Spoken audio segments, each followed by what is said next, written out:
All right, good morning, sixth grade DTA. Today is Wednesday, November 4th. Today's topic is going to be Christianity, and this is the computer station. Before we start learning about Christianity, go ahead and fill in the blanks using the word bank above. Pause the video to do this now.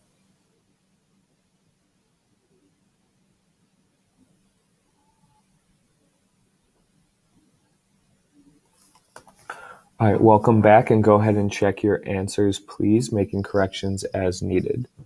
People in the world believe in many different faiths or religions. The oldest of the faiths that people still practice today is Hinduism. This religion was started in the Indus Valley and is practiced in India. According to Hinduism, some people, the untouchables, are considered unclean and have bad karma. In Hinduism, everyone is trying to reach enlightenment through reincarnation and good karma. Then there is Buddhism, which started in India but traveled to China on the Silk Road. This religion also believes in enlightenment, but the way to reach enlightenment is through the middle way, the Eightfold Path, and meditation, like Buddha did. Judaism is different from the other two because it is monotheistic, meaning that they only believe in one God. It started with Abraham, who made a covenant with God and was the first person in recorded history to believe in one God. We say this religion is Abrahamic because they believe in the covenant between Abraham and God. Last, the holy book is the Torah, which is much different from the Vedas used in Hinduism. There are even more religions practiced in the world. We will even learn another one today.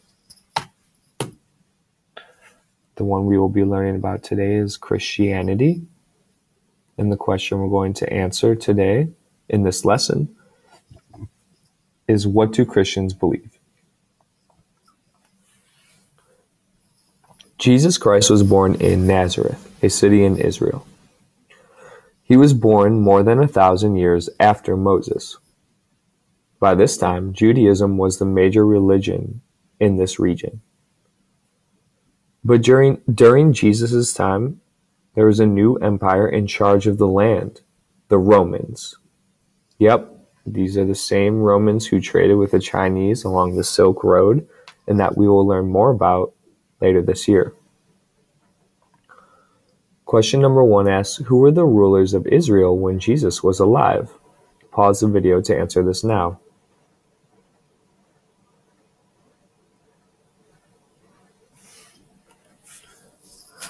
The Romans were polytheistic, and they forced their people to worship the emperor as a god, just as many civilizations we've learned about did.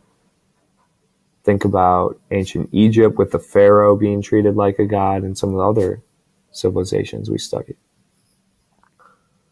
So they weren't very happy when they realized that Jewish people believed in only one God. If there was only one God, then how could the emperor be a god? The Romans realized that they might lose control of the Hebrews if the Hebrews refused to worship the emperor. Question 2 asks, why did it bother the Romans that Jews were monotheistic? Pause the video to answer this now.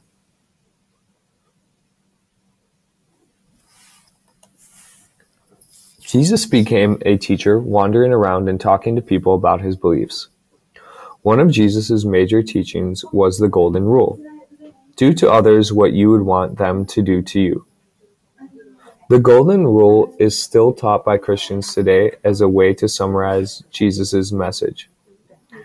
He preached that we must love our neighbor, even our enemies, and treat them well.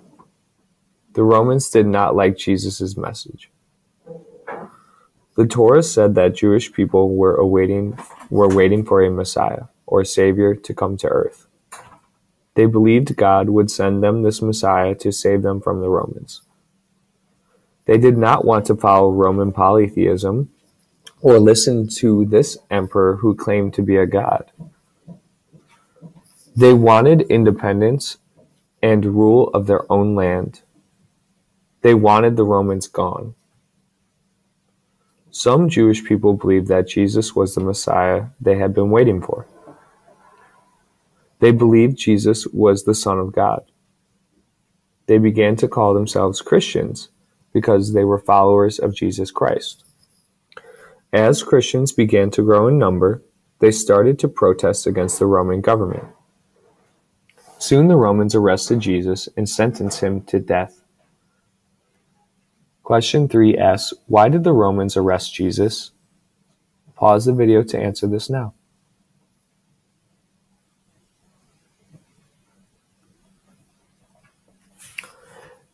Jesus was crucified, which means he was put to death on the cross.